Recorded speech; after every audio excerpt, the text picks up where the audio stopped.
اور اللہ کی پسندیدہ ترین کتاب قرآن ہے، اور اللہ کا سب سے زیادہ انبیاء کے اندر جو محبوب نبی ہے وہ اپنے پیارے محبوب کریم کو اللہ نے یہ شرف عطا فرمایا ہے۔ یہ ہمارے لیے سعادت عظمیٰ ہے کہ اللہ نے جتنی محبوب چیزیں تھیں وہ اللہ نے ہمیں عطا فرما دی ہیں۔ حضور نبی کریم صلی اللہ علیہ وسلم نے جب مکہ کی وادی کے اندر اپنی نبوت کا اعلان فرمایا کہ میں آخری نبی اس کائنات کے اندر اب تشریف لا چکا ہوں، میرا نام یہ ہے، میرا مقام یہ ہے، رب کائنات نے مجھے خاتم النبیین بنا کے اس کائنات کے اندر مبعوث فرمایا ہے، تو وہ یہود و نصارہ جو اپنی کتابوں کے اندر یہ پڑھتے تھے کہ آخری نبی اس کائنات کے اندر تشریف لائے گا اور اس کا جب دور شروع ہوگا تو ہر ایک کے دور کا سلسلہ ختم ہو جائے گا، جب وہ نبی کائنات کے اندر اپنی کتاب لے کے آئے گا تو پھر قیامت تک اس ہی کی کتاب کا سلسلہ جاری و ساری رہے گا، جب وہ نبی اپنی نبوت کو لے کے اس کائنات کے اندر تشریف لائے گا تو پھر اس کے بعد قیامت تک کوئی اور نبی نہیں آئے گا، اور پھر کسی اور نبی کی نبوت تک ایمان کی حد تک تو رہے گی،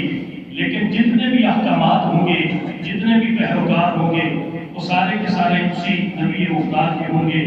جب اللہ کے محبوب نے اس معاشرے کے اندر یہ اعلان فرمایا تو آپ تن تنہا کھڑے تھے، اور آپ نے جب اپنی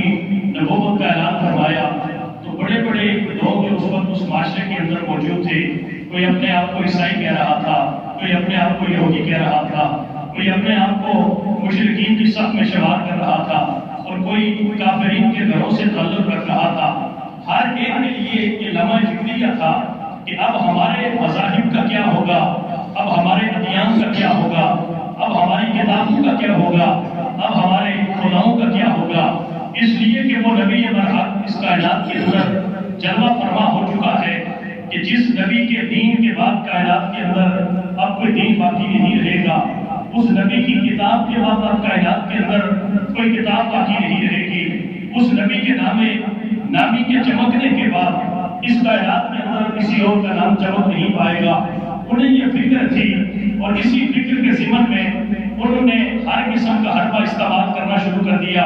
ہر قسم کی کوشش کرنی شروع کر دی، سر جوڑ کے بیٹھ گئے، اپنے بھی بیٹھے وہاں پہ، پرائے بھی وہاں پہ بیٹھے، مختلف مذاہب کے ماننے والے وہاں پہ بیٹھ کے ایک منشور تیار کرتے تھے، ایک لاہ عمل تیار کرتے ہیں، ایک زندگی کے لیے دستور تیار کرتے ہیں کہ ہم کافر ہوا تو کیا ہے، مشرکین ہے تو کیا ہے، یہودی ہے تو کیا ہے، ہم نصارہ ہے تو کیا ہے، ہم سارے کے سارے جو پہلے سے موجود ہیں ہم متحد ہو جاتے ہیں اور اس محمد عربی کے دین کا راستہ روکیں گے، تاکہ ہم سارے مل کے اس محمد کی نبوت کا سلسلہ روک دیں، تاکہ اس نبی کا کلمہ پڑھنے والا کائنات کے اندر کوئی پیدا ہی نہ ہو سکے۔ یہ کوئی آج کا مسئلہ نہیں ہے، یہ اللہ کے نبی نے جب نبوت کا اعلان فرمایا تھا تو یہ اسی دن سے تحریکیں چل چکی تھی، یہ اسی دن سے لوگوں کے اندر ایک شعور پیدا ہو چکا تھا، لوگوں کے اندر ایک چنگاری پھوٹ پڑی تھی کہ یہ نبی جو کائنات کے اندر آیا ہے، اس نبی نے ہمارے خداؤں کی خدائی کا بہت بڑا بند کر دیا ہے، یہ نبی جو کائنات کے اندر آیا ہے، اس نبی کی کتاب نے کائنات کی ساری کتابوں کا جو حوالے تھے وہ رد کر دیے ہیں، یہ نبی جو کائنات میں آیا ہے، اس نبی نے اپنے نام کی برکت سے کائنات کے اندر سارے چمکتے ہوئے ناموں کو کھلا دیا ہے۔ یہ ان کا عہد تھا کہ ہم مر جائیں گے لیکن محمد عربی کے کلمہ پڑھنے والے کائنات میں پیدا نہیں ہونے دیں گے۔ اسی سلسلے میں جنگیں بھی ہوتی رہی، اسی سلسلے میں لوگوں کے اندر مختلف قسم کے جو ہے وہ حالات پیدا ہوتے رہے، حالات پیدا ہوتے رہے، اور آج تک ہم انہی حالات سے گزر رہے ہیں، انہی معاملات سے ہم لوگ گزر رہے ہیں۔ الحمدللہ صحابہ کرام رضوان اللہ تعالیٰ علیہم کا جب دور مبارک آتا ہے تو صحابہ نے اللہ کے نبی کی ناموس کا پہرا دینے کے لیے اپنی جان کی بازیاں لگا دی۔ صحابہ نے یہ ثابت کر دیا کہ کائنات کے اندر یا نبی کا غلام موجود رہے گا یا محمد عربی کا گستاخ کائنات کے اندر موجود رہے گا۔ یہ کوئی آج مسلمان کا مسئلہ نہیں ہے، یہ آج کے مسلمان کا جھگڑا نہیں ہے، یہ آج کے مسلمان کی جو ہے وہ سوچ اور فکر نہیں ہے، یہ آج کے مسلمان کی تعلیمات نہیں ہے، یہ تو اللہ کے نبی کی مجلس کے اندر بیٹھنے والے صحابہ کرام کا عمل تھا، یہ رب کائنات کا عمل تھا کہ رب اپنے نبی کے لیے یہ راز فرماتا ہے کہ برفانا لتا ذکر، اے محبوب ہر کسی کا ذکر اپنی وجہ سے بلند ہوتا ہے، اب تیرے ذکر کو تیری خاطر خود بلند کروا دیں گے کائنات سے۔ کہ محبوب کریم صلی اللہ علیہ وسلم نے اس کائنات کے اندر ایک نظام چھوڑا۔ ہر کوئی یہ پوچھتا ہے کہ دیکھیں جی ہر کسی کے حوالے سے باتیں ہوتی ہے، صحابہ کرام کی مجلس کے اندر ایسے ہزاروں واقعات موجود ہیں، ایسی ہزاروں مثالیں موجود ہیں کہ جب بھی اللہ کے نبی کی شان کے اندر گستاخی ہوتی رہی تو صحابہ کرام نے قاضی کی عدالت کے اندر جا کے اس کو درج نہیں کروایا، بلکہ دنیاوی معاملات کے اندر، لین دین کے اندر، لڑائی جھگڑے کے اندر اور معاملات کے اندر صحابہ کا یہ انداز رہا کہ جب بھی کوئی معاملہ پیش آتا وہ معاملہ اس دور کی عدالت میں لے کے جایا کرتے تھے، لیکن جب جہاں اور جس حال کے اندر اللہ کے نبی کی شان میں گستاخی ہوئی، اگر صحابی وہاں موجود تھا، صحابی نے اس گستاخی کو سنا تو صحابہ نے عدالت کے اندر جا کے اس نبی کے گستاخ کا پرچہ نہیں دیا، بلکہ صحابہ نے غیرت ایمانی سے وہیں پہ اس گستاخ کا سر قلم کر کے اللہ کے نبی کے اندر پیش ہو کے کہا کہ یا رسول اللہ یہ آپ کا گستاخ تھا، ہم نے زمین سے اس کے وجود کو بنا دیا۔ یہ بخاری شریف کی حدیث مبارکہ نہیں ہے کہ حضرت حضور نبی کریم صلی اللہ علیہ وسلم کی بارگاہ کے اندر ایک مسلمان اور یہودی آتے ہیں اپنا مقدمہ لے کے، پانی کے اوپر باری کا مسئلہ تھا، یہودی کہتا تھا آج پانی لگانے کی باری میری ہے، مسلمان کہہ رہا تھا پانی لگانے کی باری میری ہے، جھگڑا جب طول پکڑتا ہے تو یہودی کہتا ہے مسلمان یہ کہتے ہیں کہ چلیں اللہ کے نبی محمد بن عبداللہ کے پاس چلتے ہیں اور ان سے جا کے اپنے اس معاملے کا فیصلہ کرواتے ہیں۔ یہ بخاری کی حدیث مبارکہ ہے، مسلمان اور یہودی دونوں چل پڑتے ہیں، اللہ کے محبوب کی بارگاہ کے اندر حاضر ہوتے ہیں، معاملہ پیش کیا جاتا ہے، اللہ کے نبی نے یہودی کے حق میں فیصلہ فرما دیا اور کہا کہ واقعی یہودی جو کہہ رہا ہے صحیح ہے، آج یہودی کی پانی لگانے کی باری ہے، لہذا اللہ کے نبی نے یہودی کے حق میں فیصلہ فرماتے ہوئے یہودی کو کہا کہ یہ تیرا حق ہے، آج تو پانی لگا دے۔ جب باہر نکلے تو مسلمان نے کہا کہ چونکہ اللہ کے نبی کو معاملات کے بارے میں، لوگوں کے لڑائی جھگڑوں کے بارے میں، کوئی اس طرح کے جو لوگوں کے اختلافات ہوتے ہیں، نسائی معاملات ہوتے ہیں، ان کے بارے میں نعوذ باللہ اتنا تجربہ نہیں ہے، لہذا ہم حضرت عمر فاروق کے پاس چلتے ہیں۔ عمر فاروق جہاں دیدہ شخص ہیں، لوگوں کی پنچایتوں کے اندر فیصلے کرنے والے شخص ہیں، لوگوں کے لڑائی اور جھگڑے کے معاملات کے اندر صلح کرواتے ہیں، لہذا ہم یہ اپنا فیصلہ لے کے حضرت عمر فاروق کی عدالت میں چلتے ہیں تاکہ عمر فاروق سے بھی اس کا فیصلہ کروا سکے۔ یہودی کی چل پڑا، مسلمان کی چل پڑا، حضرت سیدنا عمر فاروق رضی اللہ تعالیٰ عنہ کی بارگاہ کے اندر حاضر ہوئے اور جا کے معاملہ پیش کیا کہ عمر یہ مسلمان ہے میں یہودی ہوں، ہمارا یہ آپس میں جھگڑا چل رہا تھا، میں نے کہا کہ اللہ کے نبی کی بارگاہ کے اندر چلتے ہیں، وہاں سے فیصلہ کرواتے ہیں، اللہ کے نبی نے میرے حق میں فیصلہ فرما دیا، لیکن یہ مسلمان کہنے لگا کہ نہیں، ایک دفعہ پھر چل کے حضرت عمر فاروق کی بارگاہ کے اندر چلتے ہیں اور عمر سے دوبارہ جو ہے اپنے اس فیصلے پہ نظر ثانی کے لیے عرض کرتے ہیں۔ حضرت عمر فاروق نے جب یہ بات سنی، آپ فوراً رکے، اندر گئے، اندر سے تلوار اٹھا کے باہر آئے، مسلمان کے سر کو اس کے در سے جدا کر دیا، مسلمان کے سر کو اس کے در سے جدا کر دیا۔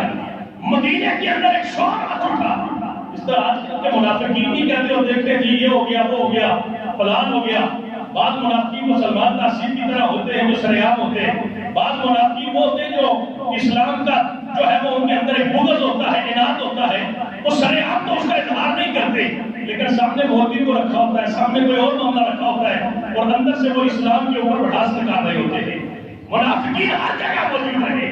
منافقین نے مدینے کے اندر ایک شور برپا کر دیا، ایک شور وفا کر دیا اور کہا کہ دیکھو عمر فاروق نے ایک ایسے شخص کا قتل کیا ہے، ایک ایسے شخص کو مارا ہے جو نماز پڑھتا تھا، عبادت کرتا تھا، کلمہ پڑھتا تھا، صحابی تھا، حضور کا ماننے والا تھا۔ عمر فاروق نے دیکھو ایک ایسے ناحق آدمی کا خون کر دیا۔ ادھر سے عمر فاروق چل پڑتے ہیں، حضور کی بارگاہ کے اندر حاضر ہوتے ہیں۔ حضور نبی کریم صلی اللہ علیہ وسلم نے پوچھا کہ عمر واقعی تو نے اس کو قتل کیا ہے؟ سیدنا عمر فاروق نے فرمایا کہ یا رسول اللہ، جو شخص آپ کے فیصلے کو نہیں مانتا، عمر کے پاس اس کے سوا اس کا کوئی فیصلہ موجود نہیں ہے۔ پھر اللہ نے قرآن کے اندر یہ آیت مبارکہ نازل فرمائی کہ جب اللہ اور اللہ کا رسول کوئی فیصلہ فرما دے تو اس فیصلے کے اندر کسی کو رد و بدل کرنے کا کوئی حق موجود نہیں ہے۔ ادھر فاروق اعظم کھڑے تھے، ادھر سے جبریل امین فاروق اعظم کی تائید کے اندر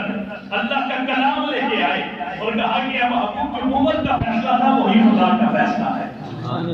جو عمر فاروق کا فیصلہ تھا وہی خدا کا فیصلہ ہے۔ آج ہم یہ دیکھتے ہیں کہ جو طاغوتی قوتیں ہیں، اس طرح کے مزاج رکھنے والے لوگ ہیں، وہ ہمارے اوپر مسلط کر دیے جاتے ہیں۔ کوئی ہمارا وزیر اعظم بن جاتا ہے، کوئی ہمارا صدر بن جاتا ہے، کوئی ہمارا چیف جسٹس بن جاتا ہے۔ یہ لوگ ہمارے اداروں کے اوپر بٹھا دیے جاتے ہیں۔ ان لوگوں کے ذریعے پھر عیسائی اور یہودی لابی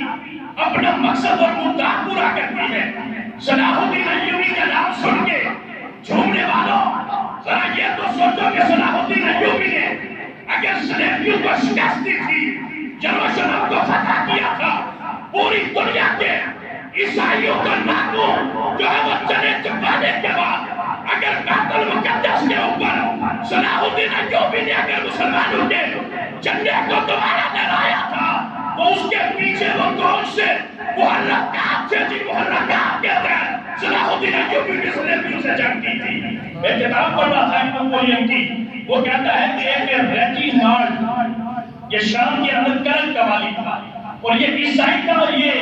صلیبی جنگوں کے اندر جو ہے اس کا ایک رول موجود تھا اور اس نے جب مسلمانوں کو لوٹنا شروع کر دیا، ہر جگہ پہ مسلمانوں کو تنگ کرنا شروع کر دیا۔ کہتے ایک دفعہ عرب کے ایک قافلے کو لوٹ رہا تھا، ان کا سامان لوٹ رہا تھا اور سامان لوٹتے ہوئے اس نے بڑے تحقیر کے انداز میں کہا کہ مسلمانوں تم یہ کہتے ہو کہ ہمارا محمد بڑی طاقت والا ہے، بلاؤ اپنے محمد کو جو مجھ سے تمہیں چھڑا دے۔ کہتے ہیں کسی نے جا کے صلاح الدین ایوبی کو یہ کہا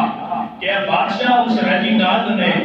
عیسائی نے یہ ہمارے نبی کی نشان میں گستاخی کی ہے۔ کہتے ہیں صلاح الدین ایوبی نے قسم اٹھائی تھی کہ صلاح الدین ایوبی اس دن تک چین سے نہیں بیٹھے گا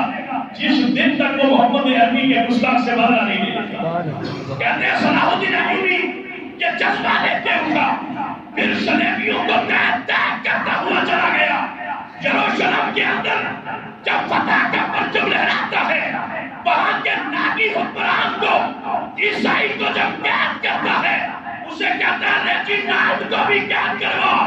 اس لیے کہ یہ جو میری تحریر کا مشن تھا یہ صرف ایک اس مطلب کو سزا دینے کے لیے میں نے پوری جان کی بازی لگا دی۔ تاریخ اٹھا کے دیکھیے، جب ریجینالڈ آیا ناکی وہاں پہ بیٹھا تھا، دونوں تھر تھر کانپ رہے تھے۔ صلاح الدین ایوبی نے سب لوگوں کو جب کھانے کی دعوت پہ قیدیوں کو اٹھا دیا تو ساتھ ریجینالڈ کو کھڑا کر کے کہا کہ آپ اٹھ میرے سامنے کھڑا ہو، اور تو یہ کہتا تھا کہ محمد کو بلا تمہاری مدد کرے، اب میں محمد کا غلام اپنے نبی کے نام کے صدقے میرا سر قلم کر دوں، تو اسے مرضی ہے بلا تیری جان چھڑا دے۔ یار ہماری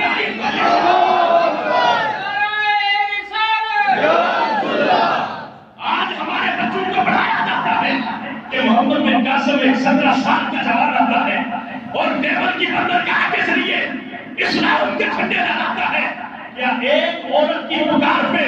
محمد بن قاسم نہیں آیا تھا؟ کیا ایک عورت نے کہا تھا کہ میں مظلوم مسلمان عورت ہوں، کوئی میرا بھائی آ کے میری مدد کرے؟ کیا ایک اس مسلمان مظلوم عورت کی خاطر محمد بن قاسم نے کیا دشمن سے جنگ نہیں لڑی تھی؟ یہ ہماری کتابوں کے اندر لکھا ہے، یہ ہمارا تاریخی قصہ ہے۔ لیکن آج ہم یہ دیکھتے ہیں، میں صرف آپ سے ایک بات کہنا چاہتا ہوں کہ ڈاکٹر افشاں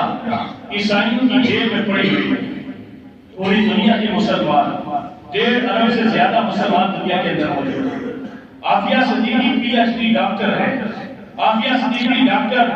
قدیر کے لیول کی سائنسدان ہے۔ ڈاکٹر عافیہ صدیقی جو ہے وہ مسلمانوں کا اساتذہ ہے، لیکن اسے امریکہ کی عیسائیت کی جیلوں کے اندر جو ہے وہ اسے برباد کیا جا رہا ہے، اسے رسوا کیا جا رہا ہے، اور مسلمانوں کے منہ پہ ہر روز تماچا مارا جا رہا ہے۔ اور دوسری طرف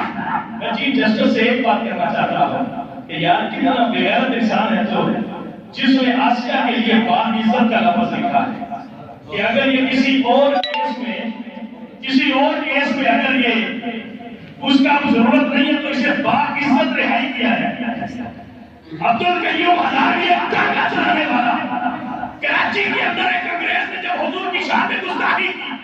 اس کو قتل کرتا ہے، جج انگریز جج کی عدالت میں پہنچتا ہے، ٹانگا چلانے والا۔ آج ہمارا پڑھا لکھا بھی معاملہ نہیں سمجھتا، لیکن محمد عربی کے غلام کی کیفیت یہ ہے کہ وہ ہو ریڑھی لگانے والا بھی وہ بے شک کچھ نہ جانتا ہو، لیکن اسے اتنا ضرور پتا ہے کہ نبی کی ناموس کیا ہے اور اس پہ پہلا کیسے دیا جاتا ہے، پہلا کیسے دیا جاتا ہے۔ وہ عدالت میں کھڑا ہو گیا تو کہتے ہیں جان پنجم کی تصویر جو ہے وہ جج کے پیچھے لگی تھی، جس طرح قائد اعظم کی تصویر برائے نام لگی ہوتی ہے۔ تو اس نے اشارہ کر کے کہا کہ جج صاحب یہ جو آپ کا لیڈر پیچھے آپ نے جس کی تصویر لگائی ہے، اگر کوئی آدمی اس کو گالیاں نکالے، کوئی آدمی اس کو گالیاں نکالے تو آپ کا وہاں پہ رد عمل کیا ہوگا؟ تو جج نے کہا چپ کر تو توہین عدالت کا مرتکب ہو رہا ہے۔ تو عبدالقیوم ہزاروی نے جو جملہ وہاں پہ بولا، میں کہتا ہوں کہ پڑھا لکھا آدمی بھی یہ جملہ نہیں بول سکتا۔ عبدالقیوم ہزاروی نے گرج سے کہا کہ جج صاحب اونچی آواز سے بات نہ کرو، آپ اپنی عدالت کی اگر توہین برداشت نہیں کر سکتے، ہم اپنے نبی کی توہین برداشت نہیں کر سکتے۔ آپ اگر اپنی عدالت کی توہین برداشت نہیں کر سکتے، ہم محمد عربی کی شان کے اندر توہین برداشت نہیں کر سکتے۔ یار یہ کوئی مولویوں کا مسئلہ نہیں، ٹرائل کورٹ کے اندر لکھتا ہے جج کہ یہ 295 سی کے تحت مجرم ہے، اقرار جرم کرتی ہے اور پھانسی کی سزا ہے۔ پھر یہ میں کہتا ہوں یار ناموس رسالت کا مسئلہ سمجھنے کے لیے ماں کا نیک اور باپ کا ایک ہونا ضروری ہے۔ کہ جتنے جج بیٹھے ہیں کوئی بولتا ہے، کوئی کوسا ہے، کوئی فلانا ہے، کہتے ہیں ہماری عدالت کی توہین ہوگی، جوتی کی ناک پہ ہو تمہاری عدالت میں جو ہمارے نبی کی ناموس کی حفاظت نہیں کر سکتی، جوتی کی ناک پہ ہو تمہارے فیصلے جو ہمارے نبی کی ناموس کی حفاظت نہیں کر سکتی۔ اگر تم ہمارے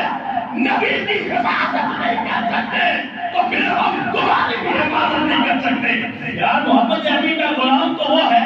جو نبی کے نام پہ جان دینا سعادت سمجھتا ہے۔ سبحان اللہ۔ آسیہ کون ہے؟ ایک چوڑی ہے، ایک مسلمان ہے، ایک عیسائی ہے۔ اور خدا کی قسم میرے پاس وہ سارے شیخ پورا کی وہ ٹرائل کورٹ سے لے کے یہ چیف جسٹس کے اندر وہ 3 لائنیں آج بھی خالی چھوڑی گئی ہیں، لکھا اس نے حضور کی شان میں گالیاں نکالی ہیں۔ اور خدا کی قسم اس وکیل سے آج بھی پوچھے وہ کہتا ہے اللہ کی قسم کر کے کہتا ہوں اس نے حضور کو اتنی گندیاں گالیاں نکالی ہے کہ ایک آدمی پڑھنا تو دھوپ کی بات کو دیکھ بھی نہیں سکتا، اتنی گندی گالیاں نکالی ہیں۔ اس نے اقرار جرم کیا ٹرائل کورٹ میں، ہاں میں نے گالیاں نکالی ہیں۔ اس نے اقرار جرم کیا سیشن کورٹ میں، ہاں میں نے حضور کو گالیاں نکالی ہے۔ اس نے اقرار جرم کیا ہائی کورٹ کے اندر، ہاں میں نے حضور کو گالیاں نکالی ہے۔ یار سپریم کورٹ کہتا ہے اس کے گواہ کمزوریوں بدبخت یہ تو اس عدالت کی بات کرتا ہے کہ شرجیل محمد کے کمرے سے شراب کو خود پکڑ کے آیا، دوسرے دن اگر انہیں شاید ثابت کر دیا تو اسے شراب ثابت نہیں کر سکتا۔ 10 سال کے بعد کہتا ہے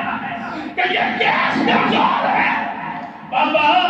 جن عدالتوں کے اندر تیرے جیسے بیٹھے ہو وہاں تو بندہ آج شراب پکڑ کے آئے، دوسرے دن اگلے اسے شاید ثابت کر دیتے۔ 10 سال کے بعد 3 عدالتوں نے اسے پھانسی کی سزا دی ہے۔ آج تجھے ایسی کیا فکر لگی تھی اپنی ماں کی کہ اسے تو کہتا ہے باعزت اسے رہائی دے دی جائے، اور پورا ملک جو نبی کے ناموس کا پہرا دینے کے لیے بنا تھا آج سارے ملک کے اندر جو ہے وہ بدامنی کی کیفیت موجود ہے۔ اس کے ذمہ دار ہماری عدالتیں ہیں، اس کا ذمہ دار ہمارا وقت کا حکمران ہے، اس کے ذمہ دار یہودی نبی ہے، اس کے ذمہ دار عیسائی ہے جو آج بھی چوری کے لیے سارے کے سارے چچا ہو کے کھڑے ہو گئے اور عافیہ صدیقی کے لیے سب کی زبانیں بند ہو گئی. ہمارا ایک مطالبہ ہے، کوئی نظر ثانی کی اپیل نہیں ہے، کوئی کسی قسم کا مطالبہ نہیں ہے. کوئی جاجا تو وہ جج بعد میں محمد عربی کا کلمہ اس سے پہلے پڑھا ہے، کوئی بادشاہ تو وہ بادشاہ بعد میں ہے، محمد عربی کا کلمہ اس نے پہلے پڑھا ہے. کوئی ایجنسی والے، کوئی پولیس والا، کوئی فوج والا ہے کہ کبھی بھی غلطی نہ کرے، پہلے معاملے کی حساسیت تو دیکھو اور پھر جو ہے وہ اس حکومت کے اندر بیٹھے ہوئے لوگوں کی باتوں پہ ایکشن لینا. اس لیے کہ اگر آسیہ کا مسئلہ اتنے سالوں سے چل رہا تھا اور اس مسئلے کا حل ہر عدالت نے کہا کہ اسے پھانسی کی سزا ہونی چاہیے، تو ہمارے چیف جسٹس پہ ایسی کون سی مجبوری پڑی تھی؟ وہ جو 10 گھنٹے اسرائیل کا طیارہ یہاں پہ آ کے بیٹھا ہے. IMF سے ان کی جتنے بھی میٹنگ ہوئی ہے، یہ تو شاید فخر نواسی نے بھی کہا کہ آسیہ کے معاملے کے اوپر IMF والوں نے مجھے بھی کہا ہے کہ اگر آسیہ کو رہائی دے دی جائے تو ہم قرضوں کے اوپر نظر ثانی کر سکتے ہیں. یا سچی بات بتاؤ، ہمیں روٹی چاہیے یا نبی کی ناموس چاہیے؟ ہمیں کیا چاہیے؟ یہ عدالتیں جو نبی کے نام کا پہلا نہیں دے سکتی، ان عدالتوں سے ہم خیر کی کوئی توقع کر سکتے ہیں؟ میں تو کہتا ہوں کہ اللہ کرے سلمان تاثیر یہ کہتے ہیں لوگ آپ کو کچھ لبرل لوگوں کو یہ قانون ہاتھ میں نہیں لینا چاہیے. بات یہ ہے کہ جن فیصلوں کے اندر قاضی ہار جاتے ہیں وہاں پہ پھر غازی آ کے فیصلہ کیا کرتے ہیں. اللہ کی بارگاہ میں دعا کرو کہ ساکب رسال کے ساتھ بھی کوئی ممتاز قاضی جیسا بغیرت اب بھی کوئی گارڈ موجود ہو تاکہ ہمیں پتہ چلے کہ نبی کی ناموس کے اوپر ڈاکہ ڈالنے والا بغیرت اب دنیا سے اس کا وجود ختم ہو گیا. اس لیے کہ وہ شخص جو نبی کی ناموس کا پہلا کلمہ پڑھتے ہیں، درود پڑھتے ہیں، کہ ہمارا وقت درود پڑھتے ہیں. درود تو عبداللہ بن ابی رئیس المنافقین بھی پڑھتا تھا. وہ جی ہم نمازیں پڑھتے ہیں، نماز تو وہ بھی پڑھتا تھا جو حضرت علی کے پیچھے مصلی پہ کھڑا ہو کے فجر کی نماز میں علی کے پیٹ پہ چھڑا ہوتا تھا. نماز تو وہ بھی پڑھ رہا تھا جس نے حضرت عمر فاروق کے گلے پہ نظر چڑھایا تھا. تمہاری نمازیں دیکھیں یا تمہارے فیصلے دیکھیں، تمہارا درود و سلام دیکھیں کہ تمہارے فیصلے دیکھیں. اس لیے الحمدللہ آج ترنول کے اندر ہم یہ چوک بند نہیں کر رہے، لیکن فیض آباد کے اندر دھرنا جاری ہے، مذاکرات جاری ہے. مذاکرات کے اندر ایک ہی مطالبہ ہے کہ آسیہ کو پھانسی کی سزا دی جائے. وہ جو نیچے 3 عدالتیں بیٹھی ہیں وہ کس لیے بٹھائی ہوئی ہے؟ نیچے جو جج 3 بیٹھے ہوئے وہ بیان پر قسم کے وہ مولوی وہ نہیں بیٹھے ہوئے، کسی مسجد کے امام تو وہ نہیں بیٹھے ہوئے. ان کے فیصلے کو دیکھتے ہوئے چیف جسٹس کے فیصلے کو معطل کیا جائے، آسیہ کو سرعام پھانسی کی جائے. یقین جانے کہ پوری دنیا سے ان کو فون آ رہے کہ مبارک آپ نے بہت اچھا کام کیا، اس لیے کہ مسلمانوں کے منہ پہ تماچا مارا ہے اور عیسائیت کو آپ نے غلبہ عطا کیا ہے، ہمارے فیصلوں کو آپ نے تقویت عطا فرمائی ہے. انشاءاللہ ہم باغیرت لوگ ہیں، نبی کے نام پہ مرنا بھی جانتے ہیں، نبی کے نام پہ جینا بھی جانتے ہیں. اگر جیئیں گے تو عزت سے جیئیں گے اور اگر مریں گے تو شان سے ہی مریں گے. غازی علم الدین شہید کے سامنے علامہ اقبال نے تو کہا کہ غازی صاحب اب کیا دیں گے، میں جب راجپال کو قتل کر رہا تھا تو ہوش میں نہیں تھا. تو غازی علم الدین نے جواب دیا، علامہ اقبال ساری زندگی تو ایک ہی کام ہوش میں کیا، ساری زندگی تو ایک ہی کام ہوش میں کیا ہے، ساری زندگی میں ہوشی میں گزاری ہے، ایک ہی کام ہوش میں کیا ہے. اور آپ کہتے ہیں کہ اس وقت میں ہوش میں نہیں تھا. آپ نے فرمایا غازی علم الدین شہید نے اگر جان قربان کی ہے تو اپنے نبی کی شان میں قربان کی ہے. یہ جان ایک دن ویسے ہی جانی ہے. ویسے وہ آخری ایک بات میں نے بھی شاید عرض کی ہو، علامہ جوزی یہ فرماتے ہیں کہ بغداد کے اندر حالات یہ پیدا ہو گئے تھے کہ جتنے چنگیزی اور یہ حالاتوں کی تحریکیں آئی، تاتاریوں کے حملے ہوئے، آپ فرماتے ہیں اکثر بادشاہ جو ہے یہ عیسائیت کی طرف چلے گئے. دیکھیں پہلے اوپر یہ لوگ بگڑتے ہیں، ریاضی بگڑتی یہ لوگ بگڑتے ہیں، پھر ان کا اثر نیچے تک آتا ہے. لیکن الحمدللہ پاکستان کے اندر یہ مرضی جتنا بگڑے، پاکستانی قوم کے اندر اللہ نے محبت رسول زندہ کر کے رکھی ہوئی ہے کہ کسی ایسے گستاخ کو کبھی برداشت نہیں کریں گے. کہتے ہیں اس عیسائی کو، عیسائی ہو گیا مسلمان، ایک عیسائی کو اللہ کو بلا کے کہا کہ آؤ آگے تبلیغ کرو.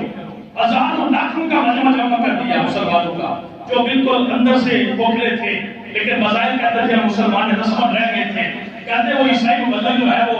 کھڑا ہو کے علامہ جوزی لکھتے وہ تقریر کرنے لگا. ایک کتا ساتھ بنا ہوا تھا کسی ایک خیمے کے اندر، تو وہ عیسائی مبلغ جو حضور کی شان میں کوئی گستاخی کرے تو وہ کتا جو ہے اس کی طرف بھونکے، زور لگا لگا کے بھونکے. تو وہ بادشاہ اٹھا اور اس نے عیسائی مبلغ کے کان میں کہا کہ حضور کی شان میں گستاخی نہ کر، مجھے اس کتے کے تیور ٹھیک نہیں دکھائی دیتے. جو ہی تو حضور کا نام لے کے کوئی ایسی بات کرتا ہے تو یہ زور لگا کے تیری طرف بھونکتا ہے. مجھے لگ یہ رہا ہے